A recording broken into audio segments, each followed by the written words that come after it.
Al cap d'una estona se sent un truc molt característic a la porta. Toc, toc, toc, toc, toc. És el senyal convingut. Si els personatges obren la porta, entra un home alt amb una caputxa calada que no permet que se li vegi el rostre. Tot i això, el bardenc el reconeix de seguida. Thorwald, fill de Thorald, la mà dreta del rei Bar I i el seu conseller i amic més íntim. Quan es treu la caputxa, es pot veure que és un home en la cinquantena, de cabells grisos i ulls del mateix color.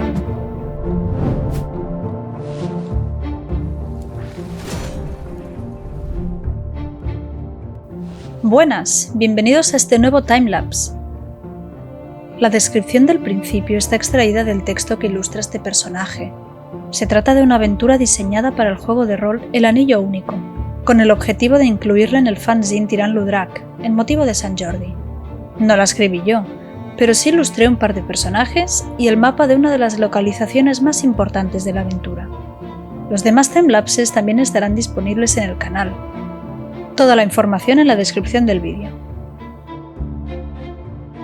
Como en el resto de ilustraciones, me basé en el propio estilo del juego, tan inspirador, con estos trazos en blanco y negro, sin adornos, pero con los suficientes detalles como para destacar la expresión del personaje y su actitud.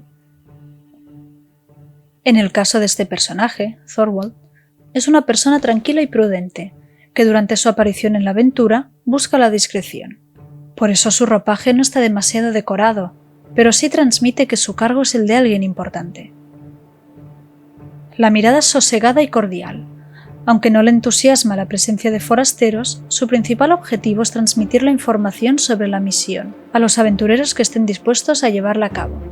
Después de todo, su señor necesita la ayuda de este grupo de aventureros.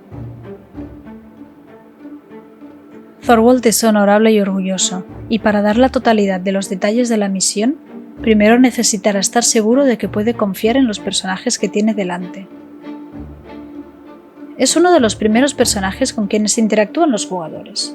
Thorwald no solo introduce la misión, sino que también ayuda a establecer el tono de solemnidad y urgencia de la aventura, pues fallar en este cometido podría desembocar en consecuencias catastróficas.